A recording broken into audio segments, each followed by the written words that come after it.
Tissues की एक type है जो कंट्रैक्ट और रिलैक्स हो सकते हैं, और इसी कंट्रैक्शन और रिलैक्सेशन की वजह से ये हरकत के जिम्मेदार है।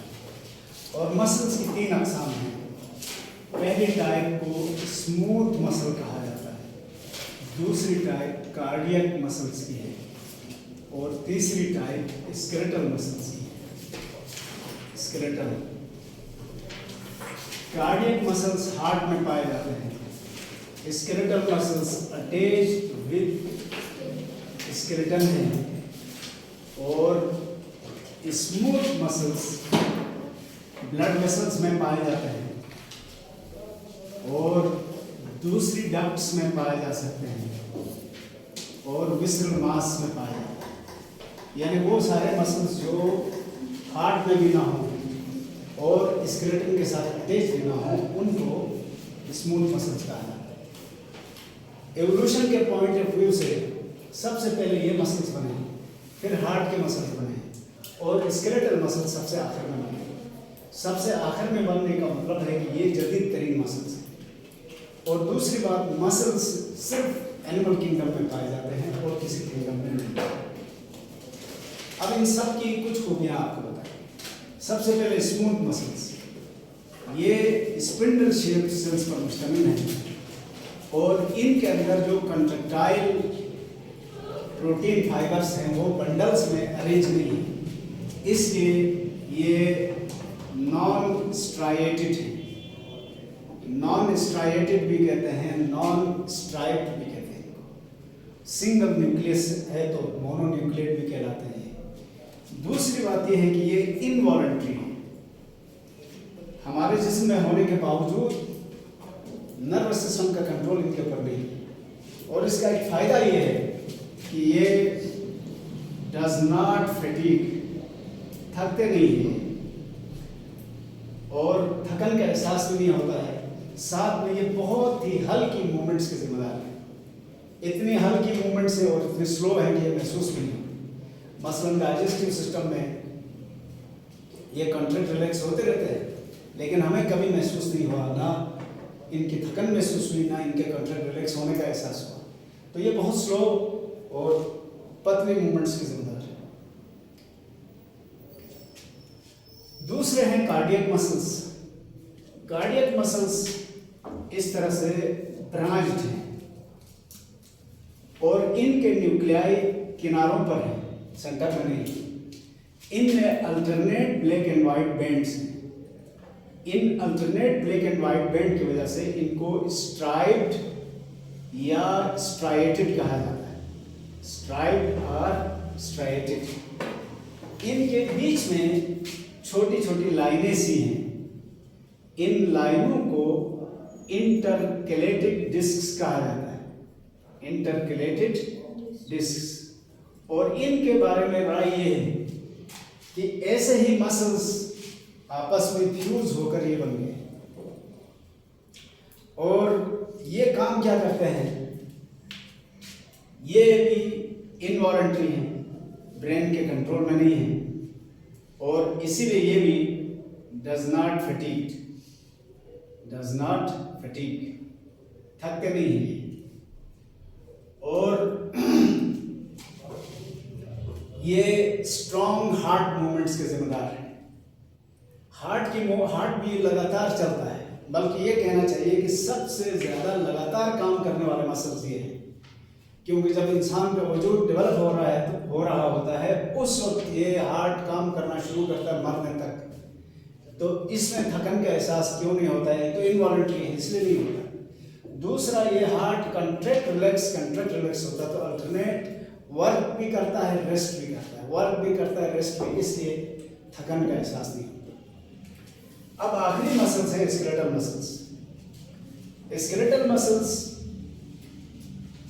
इलोंगेटेड हैं, लंबे से सेल्स हैं, और स्ट्राइप्ड या स्ट्राइएटेड हैं, alternate black and white bands हैं, और ये मल्टीन्यूक्लिएट हैं। इनके न्यूक्लियाई बिल्कुल सीध में बीच में होते हैं। मल्टीन्यूक्लिएट, स्ट्राइएटेड और वॉलंटरी, वाहिद ये मसल्स हैं जो ब्रेन के डायरेक्ट कंट्रोल में हैं। इसलिए इनको वॉलंटरी कहा जाए। और ये फैटिग्ड व्हेन यूज्ड कंटिन्यूअसली, जब इनको लगातार इस्तेमाल किया जाए तो ये थकन का एहसास इनमें होता है। और थकन का मतलब असल में ये है, वार्निंग है कि अब अगर मजीद इससे ज़्यादा इस्तेमाल किया तो इनके डैमेज होने का खतरा हो जाता है।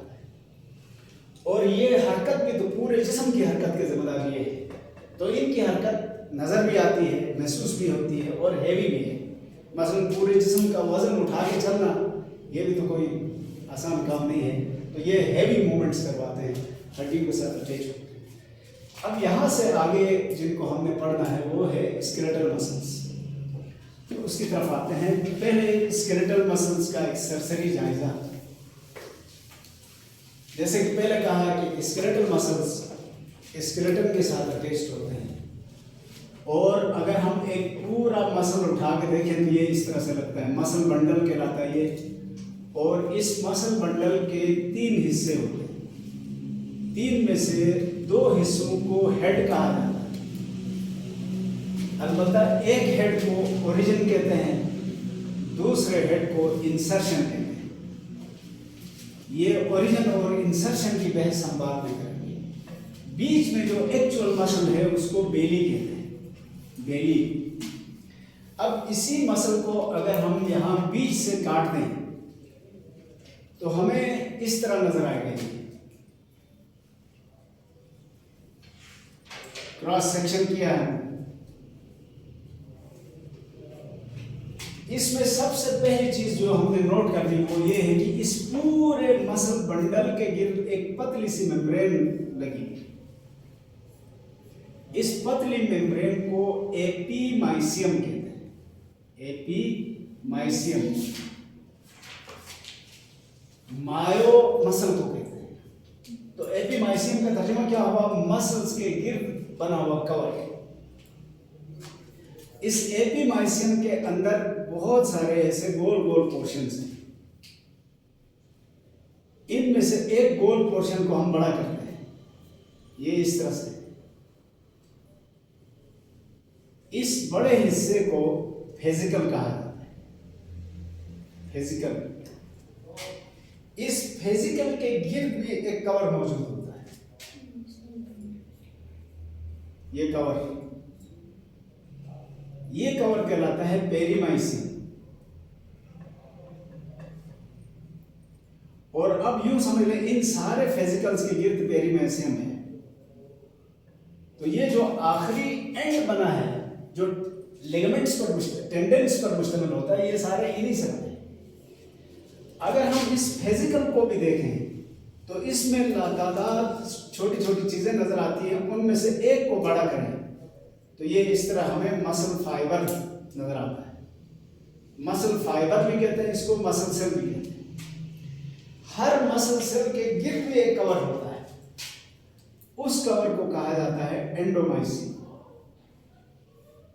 एंडोमाइसियम, इसका मतलब 3 कवर्स हैं। एक सबका मुश्तरका कवर है जिसको एपीमाइसियम का, दूसरा एपीमाइसियम के अंदर जो बंडल्स हैं उनके जाती कवर्स भी हैं, इसको हमने पेरीमाइसियम कहा। और फेजिकल के अंदर जो मसल सेल्स हैं उनका भी अपना एक कवर है, उसको एंडोमाइसियम। तो अब आपको अंदाजा हुआ होगा कि ये जो आखिरी हेड्स थे वो एपीमाइसियम, पेरीमाइसियम और एंडोमाइसियम से मिलकर बने। और यही वो स्ट्रक्चर है जिनकी मदद से ये हड्डी के साथ अटैच हो जाएंगे। तो इनको यहां पर कहा जाएगा टेंडन्स। फिर अब इसको देखते हैं हम। ये जो मसल का सेल है, एक मसल का सेल एलोंगेटेड सेल है और इधर जो दिखाया था वही है। इस मसल सेल में भी कुछ नाम चेंज है। सबसे पहले इसकी सेल मेम्ब्रेन को सार्कोलीमा कहा जाता है, सार्कोलीमा। यहाँ पर यह भी आपके जहन में डाल दें कि बाज बुक्स में सेल मेम्ब्रेन के अलावा एक मेम्ब्रेन का नाम दिया गया है। अलावा जो मेम्ब्रेन है वो तो एंडोमाइसियम है, ये सेल मेम्ब्रेन ही है जिसको सार्कोलीमा कहा। इसके अलावा इसके साइटोप्लाज्म को सार्कोप्लाज्म कहा जाता है। यहाँ फिर मैं आपको बता दूं, मायो जहाँ भी लफ्ज इस्तेमाल हो इसका मतलब भी मसल है, सार्को का मतलब भी मसल है। तो इनके साइटोप्लाज्म को क्या कहा? सार्कोप्लाज्म। इसी तरह इनका जो एंडोप्लाज्मिक रेटिकुलम है उसको सार्कोप्लाज्मिक रेटिकुलम कहा जाता है। ये तो इनके नाम थे। इसके अलावा खास बात इनकी ये है जो किसी और सेल में नहीं है, वो है कि इनके एक एंड से दूसरे एंड तक एक्सटेंडेड प्रोटीन्स के फाइबर्स हैं। इन प्रोटीन फाइबर्स को मायोफाइब्रिल्स कहते हैं। तो ये तीन नाम मिलते जुलते इस्तेमाल होंगे, उसमें आपने केयरफुली फर्क करना है। मसल फाइबर तो सेल हो गया, उस मसल फाइबर में जो लंबे लंबे प्रोटीन्स हैं मायोफाइब्रिल्स, फाइब्रिल छोटा हो गया ना, फाइबर से छोटा फाइब्रिल। अब हर मायोफाइब्रिल में मायोफिलामेंट होंगे, वो उससे भी छोटे। तो तीन चीजें मैंने आपको बताया कि बल्कि चार, एक तो सार्कोलीमा है जो इनके सेल मेम्ब्रेन है, दूसरा सार्कोप्लाज्म इनका साइटोप्लाज्म है, तीसरा सार्कोप्लाज्मिक रेटिकुलम इनका एंडोप्लाज्मिक रेटिकुलम है, और चौथी चीज इसमें कंट्रैक्टाइल फाइबर्स हैं प्रोटीन के, जिनको क्या नाम दिया? मायोफाइब्रिल्स।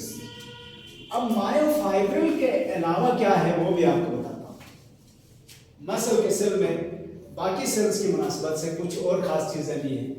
मसलन यहां पर है मायोग्लोबिन, जो किसी और जगह नहीं है। आपके इल्म में है मायोग्लोबिन हीमोग्लोबिन की तरह का एक पिगमेंट है, लेकिन ये क्या करता है? It stores oxygen. तो यहाँ पर अभी तक हमने जो पढ़ा उसके हिसाब से दो चीजें नई हैं जो बाकी जगह पर नहीं है। एक ये मायोफाइब्रिल्स और किसी सेल में नहीं है, इधर है। दूसरा मायोग्लोबिन, वो भी इनके पास है और कहीं नहीं है। इसके अलावा और चीजें हैं तो सही, लेकिन यहाँ कुछ ज्यादा है, वो है ग्लाइकोजिन। ग्लाइकोजिन लिवर में सबसे ज्यादा है, मसल्स में भी बहुत ज्यादा है, बाकी सेल्स में बराए नाम है। इधर मायोग्लोबिन ग्लाइकोजिन बहुत ज्यादा है। Glycogen is the storage form of carbohydrates in animals. Carbohydrate का है या ग्लूकोज का है, एनिमल्स में ये पाया जाता है।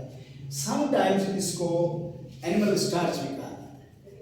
तीसरी चीज जो यहाँ पर यूनिक है वो है मोर माइटोकॉन्ड्रिया।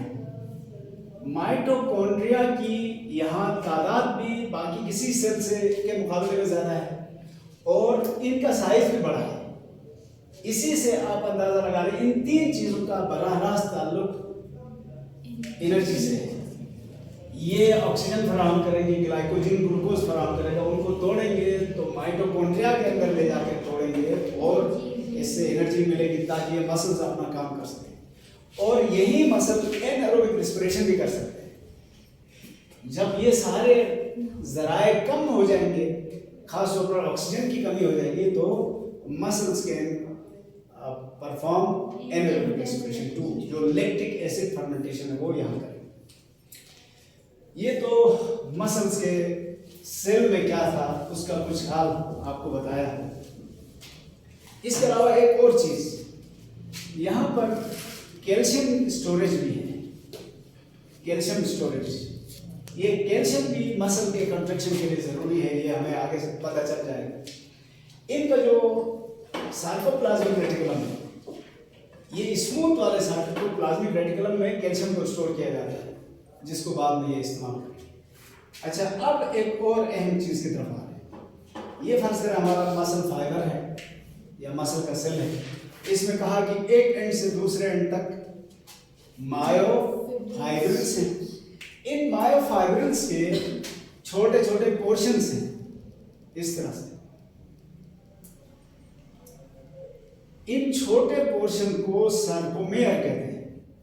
सार्कोमेयर, सार्को फिर मसल मेयर टुकड़े को कहते हैं, तो इसका मतलब है मसल का टुकड़ा। ये सार्कोमेयर कैसा है? ये जुड़े हुए हैं, इनके पोर्शंस हैं बस। एक सार्कोमेयर को अगर हम बड़ा करते हैं थोड़ा, तो ये इस तरह से नजर आता है। इसमें समझे कि दो तरह के फाइबर्स हैं। एक ये वाले फाइबर्स हैं, इनको थिन फिलामेंट्स कहते हैं, थिन फिलामेंट्स। और कुछ बीच में हैं, इनको कहा जाता है थिक फिलामेंट्स। ये बीच वाले क्या कहलाते हैं? Thick filaments. और दोनों को मिलाकर कहा जाता है मायोफिलामेंट्स। दोनों को मिलाकर क्या कहेंगे? मायोफिलामेंट्स। अच्छा, यहाँ एक चीज फिर याद आई तो बता देता हूं आपको। ये जो मसल के सेल हैं, ये 2 से 3 माइक्रोमीटर के होते हैं, 2 से 3 माइक्रोमीटर इतनी थिकनेस है। जबकि अंदर जो मायोफाइब्रिल है, ये भी काफी थिक होती, माइक्रोमीटर में नापी जा सकती है। अलबत्ता ये जो थिक फिलामेंट और थिन फिलामेंट्स हैं, ये काफी मोटे हैं। थिक फिलामेंट मोटे कह रहा हूं, पतले हैं। थिक फिलामेंट 16 नैनोमीटर है, माइक्रोमीटर से नैनोमीटर बहुत छोटा है।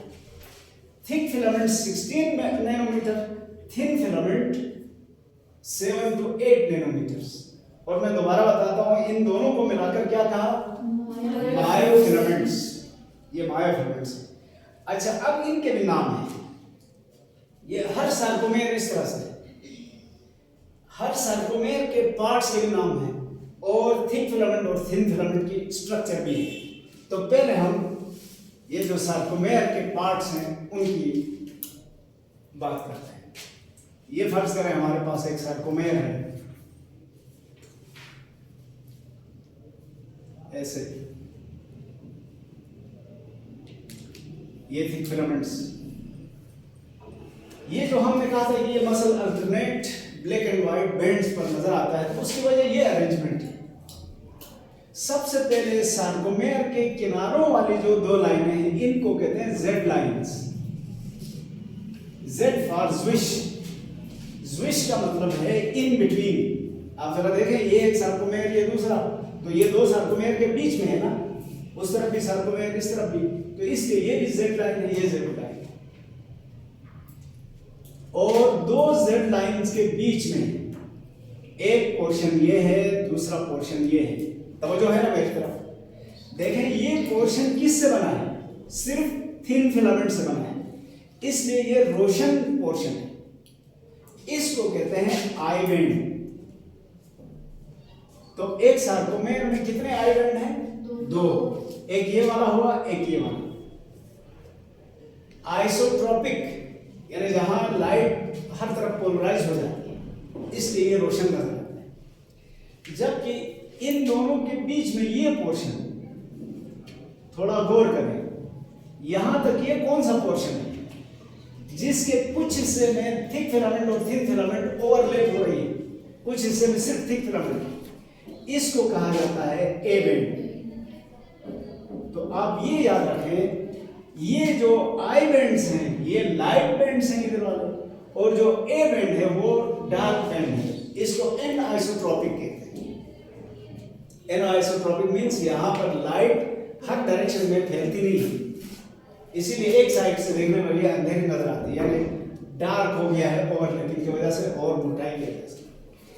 इस ए बैंड के, यानी अब दोबारा सुन लें कि एक सार्कोमेर 2 आई बैंड और एक ए बैंड पर मुश्तमिल है। ए बैंड का भी एक जो बिल्कुल दरमियान वाला हिस्सा, ये मैं दोबारा बताता हूं कि ए बैंड ओवरऑल कैसा है? डार्क। लेकिन इसका ये बीच वाला हिस्सा हल्का सा है, इसको कहा जाता है एच जोन, हेले जोन कहते हैं इसको। एच जोन ये डार्क बैंड का लाइट हिस्सा है, और इस एच जोन के बीच में एक लाइन हमें नजर आती है, इस लाइन को कहते हैं M line. M for median line, दरमियानी लाइन। ये एम लाइन बाद में हम देखेंगे, मैंने भी वैसे लाइन तो खींच दी है, लेकिन याद रखना इधर इसका कोई वजूद नहीं है। ये एम लाइन दरअसल 2 थिक फिलामेंट्स के एंड्स मिले हुए, एक थिक फिलामेंट उस तरफ है और एक थिक फिलामेंट का रुख इस तरफ है। ये दोनों जहां मिलती है वो हिस्सा थोड़ा सा मोटा हो जाता है, तो दूर से देखने पर ये लाइन नजर आती है, उसको एम लाइन का। ये था जी हमारा एक सार्कोमेर। तो कल हम इंशाल्लाह आपको थिक फिलामेंट की भी स्ट्रक्चर बताएंगे, थिन की बताएंगे, फिर ये हरकत कैसे करता है ये सब। ठीक हो गया?